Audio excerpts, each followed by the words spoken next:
கிறிஸ்து இயேசுவுக்குள் பிரியமானவர்களே, ஒருமைப்பாட்டு ஞாயிறாகிய இந்த காலை வேளையிலே உங்கள் அன்போடு வாழ்த்தி வரவேற்றுக் கொள்கின்றேன். ஆண்டவருடைய இறை வார்த்தையை கேட்பதற்கு முன்பதாக தலைகளை தாழ்த்தி நாம் ஜெபிப்போம். இரக்கத்தில் ஐஸ்வர்யமுள்ள நல்ல ஆண்டவரே,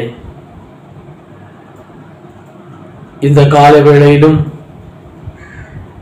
நாங்கள் கிறிஸ்து இயேசுவுக்குள் ஒன்றிணைந்து வாழ அழைக்கப்பட்டிருக்கிறோம். நம்முடைய வார்த்தை ஆமென்றும் ஆமென் என்றும் இருக்கிறது. கர்த்தர் எங்களோடு பேசும், எங்களோடு இடைபடும்.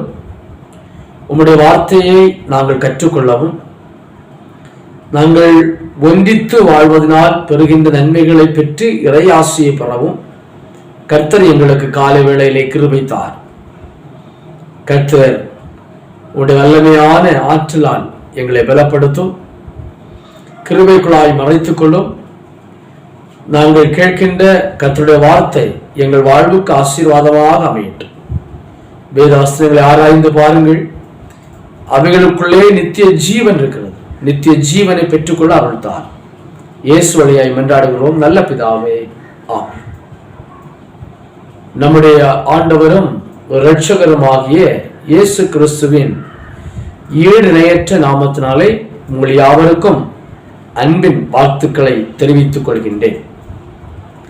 இந்த காலை வேளையிலே சிந்தனைக்காக தெரிந்து கொள்ளப்பட்ட தலைப்பு ஒன்றுபட்டு இணைந்து வாழ்தல்.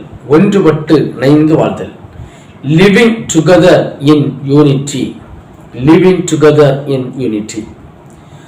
கடவுள் இணைப்பவர், தீயவன் பிரிப்பவன். முதல் குடும்பத்தில் ஏற்பட்ட உடைவு அல்லது பிரிவினை மனித வாழ்வில் இன்றும் மேலோங்கி நிற்கிறது. அதை நாம் குடும்ப வாழ்விலும், திருச்சபை வாழ்விலும், சமூக வாழ்விலும் காண முடிகிறது. தாவீது அரசன் சங்கீதம் 133:1 கூறும்போது, இதோ சகோதரர் ஒருமித்து வாசம் பண்ணுகிறது, எத்தனை நன்மையும் எத்தனை இன்பமானது என்று கூறுகின்றார். கூட்டு குடும்பமாக வாழ்ந்த காலத்தில் இந்த சகோதர அன்பும் பாசமும் நட்பும் இருந்து வந்தது. ஆனால் இன்று குறைந்து பணத்தை மதிப்பீடாக கொண்டு தனி குடும்பமாக பிரிந்து நின்று இணைந்து வாழ்ந்தனால் வரும் நன்மைகள் மற்றும் மகிழ்ச்சியை குறைத்து சகோதர இணக்கம் இல்லாமல் சுயநலம் சார்ந்து மனிதன் சிந்தித்து செயல்படுவதால் மக்களினம் பெரிய அழிவை சந்தித்து கொண்டிருக்கிறது. மக்களினம் பெரிய அழிவை சந்தித்து கொண்டிருக்கிறது. கடவுள் விரும்பும் ஒன்றித்து வாழும் கிறிஸ்தவ அறநெறிகளை விட்டு விலகி தீயவரின் பிடியில் இன்றைக்கு மனித இனம் நின்று கொண்டிருக்கிறது. பவுல் கூறும்போது, நீங்கள் எல்லாரும் ஏக சிந்தை உள்ளவர்களாய் ஒன்றித்து வாழுங்கள். ஆணென்றுமில்லை, பெண்ணென்றுமில்லை, அடிமை என்றுமில்லை, சுவாதீனம் என்றுமில்லை, கிரேக்கன் என்றுமில்லை, யூதன் என்றுமில்லை, நீங்கள் எல்லாரும் கிறிஸ்து இயேசுவுக்குள் ஒன்றாய் இருக்கிறீர்கள் என்பதை வலியுறுத்துகின்றார். இறைப்பணியில் கூட நாம் பவுலை சேர்ந்தவர் என்றோ நான் அப்பல்லோவை சேர்ந்தவன் என்றோ இருக்கலாகாது. பவுலாகிய நான் சிலுவையில் அறையப்படவில்லை, கிறிஸ்துவே நாம் எல்லாருக்காகவும் சிலுவையில் அறையப்பட்டவர் என்று நற்செய்தி கொடுக்கின்றார். ஆகவே கிறிஸ்து இயேசுவுக்குள் ஒன்றித்து வாழுங்கள் என்பது திருச்சபைக்கு பவுல் கொடுத்த அறைகூவல். ஆனால் திருச்சபை பல உபதேசங்களினாலும், சட்டத்திட்டங்களினாலும், பதவி வேட்கையினாலும், செல்வ பெருக்கினாலும் ஒருவருக்கொருவர் பிரிந்து ஒன்றிப்புடன் வாழ முடியாமல் இந்த தாக்கம் குடும்பம் முதல் சமூகம் வரையிலும் பாதித்து ஏற்றத்தாழ்வுடன் காணப்படுகிறது. எடுத்துக்காட்டாக, மிருக ஜீவன்களிடத்தில் காணப்படும் ஒன்றிப்பு மனிதனிடத்தில் இல்லை. ஒரு நாய் குறைத்தாலே போதும் அத்தனை நாய்களும் வந்து விடுகிறது. ஒரு காகம் சத்தம் போட்டாலே போதும் அத்தனை காகங்களும் அந்த இடத்தில் வந்துவிடும். ஆனால் மனிதன் அப்படி அல்ல. இன்று ஒன்று சேர்க்க முடியாமல் பிரித்து நின்று செயல்படுவதால் நன்மையான காரியங்களை செய்வதற்கு முடியாமலும் நீதியை நிலைநாட்ட முடியாமலும் தவித்து கொண்டு இருக்கிறோம். இப்படி குறிப்பாக கிறிஸ்தவர்கள் வாழ்ந்தால் எப்படி சாட்சியாக வாழ முடியும்? இயேசு கிறிஸ்துவின் அடிச்சுவடுகளை எப்படி பின்பற்ற முடியும் என்பதை நம்மை நாம் ஆராய்ந்து பார்க்க அழைக்கப்பட்டிருக்கிறோம். காலை வேளையிலே நம்மை நாம் ஆராய்ந்து பார்ப்போம். ஒன்று, திருச்சபை சார்ந்து ஒன்றுபட்டு இணைந்து வாழ்வதால் வரும் நன்மைகள். திருச்சபை சார்ந்து ஒன்றுபட்டு இணைந்து வாழ்ந்தால் வரும் நன்மைகளை என்ன என்று சொல்லி பார்க்கும்போது, அப்போஸ்தலராகிய 2ஆம் அதிகாரம் 44 முதல் 47 வசனங்கள். அப்போஸ்தலர் 2:44 முதல் 47 வசனங்களை பார்க்கும்போது, ஆரம்ப திருச்சபை ஒன்றுபட்டு இணைந்து வாழ்வதனால் பெற்ற நன்மைகளை காண முடிகிறது. விசுவாசிகள் எல்லாரும் ஒருமித்து சகலத்தை பொதுவாய் வைத்து அனுபவித்தார்கள். காணியாட்சிகளையும் ஆஸ்திகளை விற்று ஒவ்வொருவனுக்கும் தேவையான தக்கதாக அவைகள் எல்லாருக்கும் பகிர்ந்து கொடுத்தார்கள். அவர்கள் ஒருமனப்பட்டவர்களாய் தேவாலயத்திலே அனுதினமும் தரித்திருந்து வீடுகள் தோறும் அப்பமிட்டு மகிழ்ச்சியோடு கபடமில்லாத இருதயத்தோடு போஜனம் பண்ணினார்கள். தேவனை துதித்து ஜனங்கள் எல்லாரிடத்திலும் தயவு பெற்றிருந்தார்கள். ரட்சிக்கப்பட்டவர்களை கர்த்தர் அனுதினம் சபையிலே சேர்த்து கொண்டு வந்தார். ரட்சிக்கப்பட்டவர்களை கர்த்தர் அனுதினம் சபையிலே சேர்த்து கொண்டு வந்தார்.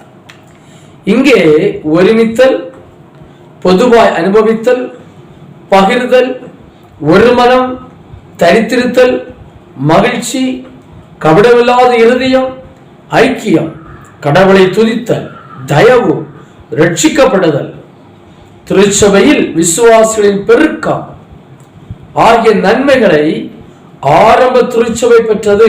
இதற்கு காரணம் ஒன்றித்து இணைந்து வாழ பரிசுத்த ஆவியானவரின் செயல்பாட்டை காண முடிகிறது. இதற்கு காரணம் பரிசுத்த ஆவியின் செயல்பாட்டை அங்கே ஆரம்ப திருச்சபையிலே காண முடிந்தது. ஆனால் இன்று இத்தனை நன்மைகளை பெறுகின்ற திருச்சபை இருக்கிறதா என்று கேள்விக்குறியாக தான் காணப்படுகிறது. இப்படிப்பட்ட ஆரம்ப திருச்சபை இருந்த ஒன்றித்து வாழ்வதனால் பெற்ற நன்மைகளை நிச்சயமாக இன்றைக்கு காண இயலாத சூழலை பார்க்க முடிகிறது. ஆக இன்று போலி திருச்சபைகள் பெறுவதற்கு காரணம் திருச்சபைகளுக்குள்ளே பரிசுத்த ஆவியானவரின் செயல்பாடுகளுக்கு இடமிடாமல் மனித செயல்பாடுகளும் உலகத்தை திருச்சபைக்குள்ளே கொண்டு வந்து விட்டோம். ஆக உலக மனிதர்களுக்கும் திருச்சபைக்கும் எந்த வேறுபாடுகளும் இல்லை. சக விசுவாசிகளோடு பகிர்வில்லாமல் ஒருவருக்கொருவர் வாழ்த்துக்களை கூறாமலும் கை கோர்க்காமலும் ஒருவர் பாரத்தை ஒருவர் ஏற்றுக்கொள்ளாமலும் அன்பில்லாமலும் சமாதானம் இல்லாமலும் ஒருவருக்கொரு உதவி செய்யாமலும் திருவசனத்தை ஒருவருக்கொரு சரியா போதித்துக் கொடுக்காமலும் சபைக்கு வரும் விசுவாசிகளை பிரித்து சபைக்கு வரவிடாமல் தடுப்பதும் புண்ணிய ஸ்தலங்களுக்கு செல்வது போல் விசுவாசிகள் தாவி தாவி செல்கின்றனர். ஒரே குடும்பமாய் ஒன்றித்து கடவுளை தொழுது கொள்ள வேண்டிய சபை பிரிந்து பிரிந்து ஓடினால் எங்கே ஒன்றிப்பு உண்டாகும்? உலகம்தான் சபைக்குள் காணப்படும். ஆகவே இயேசுவை காண அங்கே இயலாது. ஒன்றிப்புடன் வாழும் சபையில் கிறிஸ்துவை காண முடியும். கிறிஸ்து திருச்சபைக்கு தலையாக இருக்கிறார். அவருடைய விசுவாசிகளாகி நாம் எல்லாரும் அல்லது இறை மக்களாகி நாம் கிறிஸ்துவின் அவயங்களாக இருக்கிறோம். சரீர அவயங்கள் பிரிந்திருந்தால் எப்படி முழு மனிதனாக வாழ முடியும்? ஆக கிறிஸ்து இயேசுவுக்குள் ஒன்றுபட்டு இணைந்து வாழ்ந்து நன்மைகள் பெற ஆரம்ப திருச்சபையாகிய அப்போஸ்தல திருச்சபைக்கு நேராக மனம் திரும்புவோம். அப்போஸ்தல திருச்சபை உண்டென்று விசுவாச பிரமாண அறிக்கையிடுகிற நாம் அப்போஸ்தல திருச்சபையில் காணப்பட்ட ஒன்றிப்பு நம்மிடம் இருக்கிறதா? அந்த ஒன்றிப்பு நம்மிடம் இல்லை என்றால் எந்த பயனும் இல்லை. அது அர்த்தமுள்ள தொழுகையாக, அர்த்தமுள்ள திருச்சபையின் கூட்டுறவாக அமையாது என்பதுதான் தெளிவாகிறது. அன்பு திருச்சபை மக்களே, காலை வேளையிலே நம்மிடத்திலே ஒன்றி பிரிக்கிறதா என்பதை நாம் சிந்தித்து பார்ப்போம். அதற்காக ஆண்டவர் நம்மை அழைக்கிறார். ஆக கிறிஸ்து இயேசுவுக்குள் ஒன்றித்து வாழ நமக்குள் இருக்கிற பிரிவினை சுவராகிய எல்லா தடை கற்களையும் மாற்றி விடுவோம். ஆண்டவராய் இயேசு கிறிஸ்து சிலுவை வழியாய் பிரிவினை சுவரை உடைத்தெறிந்தார். ஆகவே நாம் கிறிஸ்துவை ஆராதிக்கும் சாக்கியத்தை பெற்றிருக்கிறோம் என்பதை உணர்ந்து நமக்குள்ளே பிரிவினை சுவர்களை கட்டி எழுப்பாமல் அவைகளை தகர்த்தெறிந்து கிறிஸ்துவோடு ஒன்றுபடுவோம். இரண்டாவதாக, குடும்பம் சார்ந்து ஒன்றுபட்டு வாழ்வதால் வரும் நன்மைகள். சங்கீதம் 128:6 சொல்கிறது, நீ உன் பிள்ளைகளின் பிள்ளைகளையும் இஸ்ரவேலுக்கு உண்டாகும் சமாதானத்தையும் காண்பாய். குடும்ப வாழ்க்கை சமாதானமாய் வாழ்வதற்கு ஒன்றிப்பு அவசியமாகிறது. குடும்பம் என்பது கடவுளால் ஏற்படுத்தப்பட்ட உறவு நிலை. கடவுள் இணைத்ததை மனிதன் பிரிக்காதிருப்பானாக. குடும்பத்தில் கணவன், மனைவி, பிள்ளைகள் இணைந்து ஒன்றித்து வாழ வேண்டும். பிரிந்து வாழ்ந்தால் அது குடும்பமாகாது. கிறிஸ்து திருச்சபைக்கு தலையாயிருப்பது போல குடும்பத்தில் கணவன் தலையாய் இருக்கிறார். வாழ்க்கை துணையாகிய ஸ்திரீ தன் புருஷனுக்கு கிரீடமாய் இருக்கிறாள். ஆக ஒருவருக்கொரு கீழ்ப்படிந்து விட்டு கொடுத்து அன்பிலும் தாழ்மையிலும் சிநேகத்திலும் சரீரத்திலும் பரிசுத்தத்திலும் காத்து கொள்ளும் போது அந்த குடும்ப மகிழ்ச்சியாக அமையும். பிள்ளைகளும் கர்த்தருக்குள் கீழ்ப்படிந்து பக்தியான வாழ்க்கை வாழ்வார்கள். குடும்பத்தை ஏற்படுத்தின கடவுள் நன்மையாகிய குழந்தை பாக்கியத்தை, ஆசீர்வாதத்தை பிள்ளைகள் வழியாக தலைமுறைக்கு தருகிறார். ஆக கிறிஸ்துவின் அஸ்திவாரத்தில் கட்டப்பட வேண்டும். பணத்தால் கட்டப்பட்ட குடும்பங்கள் ஒன்றிணைந்து வாழ முடியாது. இன்று கிறிஸ்தவத்தில் விவாகரத்துக்கள் பெருகிக் கொண்டிருக்கிறது. காரணம், உலகத்தின் தாக்கங்கள் குடும்பங்களை ஒன்றிணைத்து வாழ விடாமல் தடுக்கின்றன. திருமுறையில் நான் பார்க்கும் பொழுது, துன்பத்தின் மத்தியிலும் ஒன்றிணைந்து வாழ்ந்த நீதிமானாகிய யோபின் குடும்பம் பல சவால்களை எதிர்நோக்கினாலும் நிறைவில் இறையாசியை பெற்றார்கள்.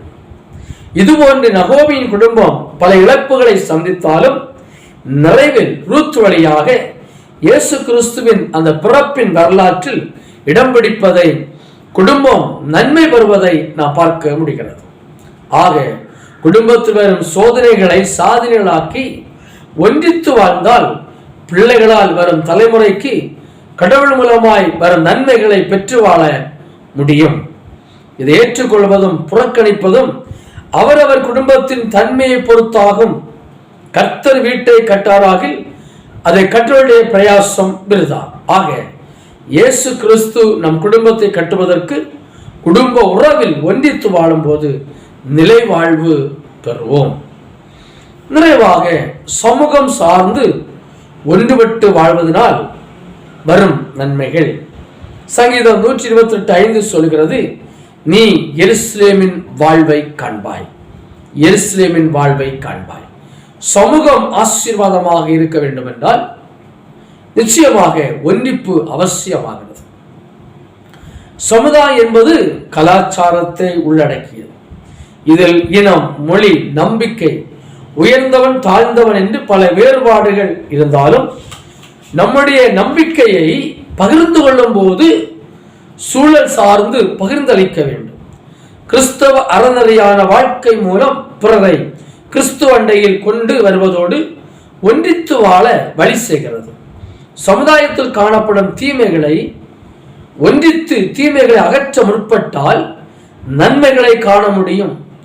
சமுதாயத்தை ஆக்கிரமித்து வைத்திருக்கிற சகோதர பிளவுகள், மதுவான பழக்கங்கள், ஜாதி வரிகள், மத வரிகள், ஏழை பணக்காரர் என்ற வேறுபாடுகள், கற்றவன் கல்லாதவன் என்ற வேறுபாடுகள் மாற ஒன்றிப்பு அவசியமாகிறது. யூத சமுதாயம் ஒன்றித்து வாழ்ந்தபோது வலுவற்றார்கள். அவர்கள் சிதறிக்கப்பட்ட போது வாழ்வை இழந்தார்கள். இன்றும் சமுதாயத்தை செழிக்க பண்ணும் தீய பழக்கங்களை வேறறுப்போம். சமுதாயத்தில் ஒன்றித்து வாழ வேறுபாடுகளை களைந்து ஒருவருக்கொருவர் துன்பத்திலும் மகிழ்ச்சியிலும் கலந்து கொண்டு கடவுள் தந்த இறையாசி வழியாய் நட்புடன் வாழ அழைக்கப்பட்டிருக்கிறோம். சமுதாயத்தில் ஒன்றித்து வாழும்போதுதான் அந்தந்த சமுதாயத்தில் நற்காரியங்களை செய்ய முடியும். அன்னை தெரசா அவர்கள் மேற்கு வங்காளத்தில் கல்கத்தா பகுதி மக்களோடு மக்களாக ஒன்றித்து வாழ்ந்தபடியால் ஏழை எளிய மக்களுக்கு வாழ்வு கொடுக்க முடிந்தது, நற்பணி செய்ய முடிந்தது. நம்முடைய முன்னோடிகளாக அர்ப்பணியாளர்களும் மக்களோடு மக்களாக கலாச்சாரம், மொழி போன்றவற்றை கற்று அர்ப்பணியாற்றினபடியால் கல்வி, மருத்துவம், இறை நம்பிக்கை போன்றவற்றை கொடுக்க முடிந்தது. ஆண்டவர் இயேசு கிறிஸ்துவும் கல்லேலியா, சமாரியா, யூதேயா போன்ற நாடுகளுக்கு சுற்றித் திரிந்து மக்களோடு மக்களாக வாழ்ந்து இறைப்பணியாற்றி இறையரசை போதித்தனர். ஜனங்கள் விடுதலை வாழ்வு பெற்றனர். ஆனால் இன்று சமுதாயத்தில் மாற்றம் பெற மக்களோடு மக்களாக தங்கி இறைப்பணியாற்றும் சூழல்கள் குறைந்து சுயநலம் சார்ந்த சிந்தனைகள் பெருகி வரும் காலகட்டத்தில் பணத்தை மட்டும் மையமாக வைத்து சமுதாய மாற்றத்தை விரும்பாத தீயவர்களால் சமுதாயம் சீர்குலைந்து காணப்படுகிறது. இவைகள் மாற கிறிஸ்துவில் ஒன்றிணைந்து சமுதாயத்தில் ஒருவருக்கொரு ஒன்றிணைத்து வாழும்போது கோடி நன்மைகளை பெறுவோம். ஆக கிறிஸ்துவுக்குள் பிரியமானவர்களே, ஒன்றுபட்டால் உண்டு வாழ்வு.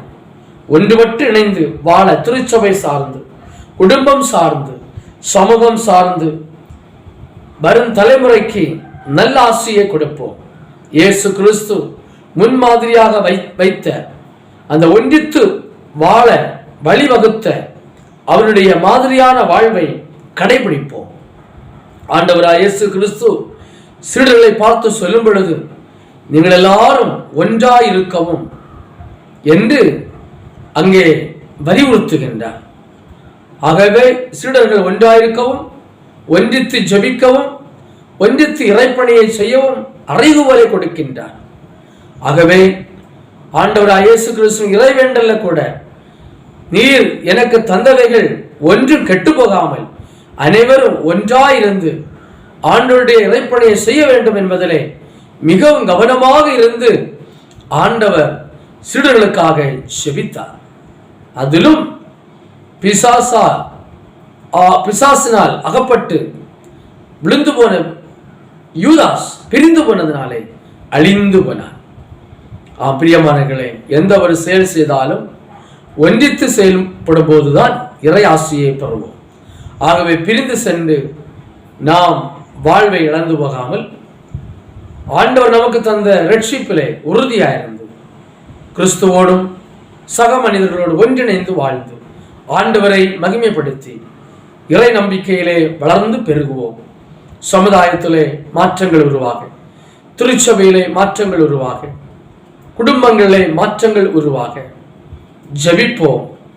குடும்பமும் சமுதாயம் திருச்சபையும் வாழ வரட்டும். அதற்கு ஒன்றிப்பு மிகவும் அவசியமாகிறது.